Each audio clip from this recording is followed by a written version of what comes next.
the show. This week marks the world's first National HPV Prevention Week. It's led by the Federation of Medical Women of Canada. Here to tell us all about it and answer all of our questions is Dr. Marla Shapiro. Welcome to the show. And it's the first HPV Prevention Week in the world. Canada is the first country that's anteed up to say we need to talk about HPV independent of other issues that we talk about. Okay, so tell us, what is it?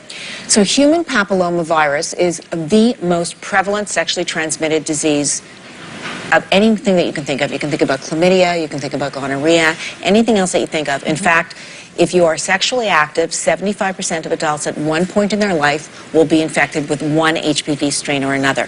Pretty shocking statistic. And when we think about contact, it's skin-to-skin contact, not necessarily penetrated intercourse, but as little as skin-to-skin. Wow. And a lot of people think of this, I think, as something related primarily to women, but this is definitely something that affects both women and men, correct? So glad you said that, because originally when the vaccine came to market, which is our best prevention strategy, a cancer vaccine, if you will, it was really focused on cervical cancer. And it became a gender-biased vaccine. We were only giving it to girls, as opposed to thinking about women, boys, and men. And now we're broadening the conversation to recognize that if you think about HPV cancers, 1/3 of them happen in men. Think about Michael Douglas. He certainly shone a spotlight on HPV, head and neck cancers. Yeah. So what are the symptoms and what are the different ways it can present itself? So that's the worry, the fact that there can be no symptoms at all. Think about cervical cancer. It's a silent disease. If you don't come in for screening, we won't pick up the atypical cells or the precursor cells. And remember, a PAP is not about prevention, it's about early detection. And we have no other really broad-based screening. And that's only for men. Women. Yeah, what about men? men? Don't have a PAP, Right. There is no anal PAP, for example. We don't have a PAP for head and neck. Yeah. So, you know, and we don't necessarily know when you've acquired the HPV, when you've transmitted it. So really, primary prevention is your best strategy. So talk to us about that prevention. What can we do? So when we think about prevention, we think about really wanting to vaccinate young girls and boys in and around the age of 12. Because that usually is the age before any type of sexual activity in terms of close touching. And that myth that you're going to give them the vaccine to promote promiscuity, that's really a myth. It's like if I give you a tetanus shot, do I say, hey, now you should go and step on a rusty nail because you are protected.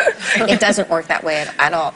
But the fact is that there really is no upper age limit in terms of when you can be vaccinated, because there are many different so-called oncogenic cancer-causing strains, and the likelihood of having been exposed to all of them is really not there at all. So we really think about the fact that we want to broaden the conversation. When I think about, you know, women and my men in my practice who are entering new relationships, exiting relationships, having new contacts, all that sexual history follows with you. So at what age, like, I mean, I think my son is 4, like at what age am I supposed to be thinking about vaccination? So we're lucky enough in the province of Ontario and across Canada, most provinces have an uptake program where your children will be offered the vaccine at age 12, both girls and boys. But, you know, the first 5 years, if you've got kids, you know that every 5 minutes I'm offering you a vaccine. Like, it seems like every 5 minutes. And by the time these kids are 2, they look at me and they already cry by just looking at me.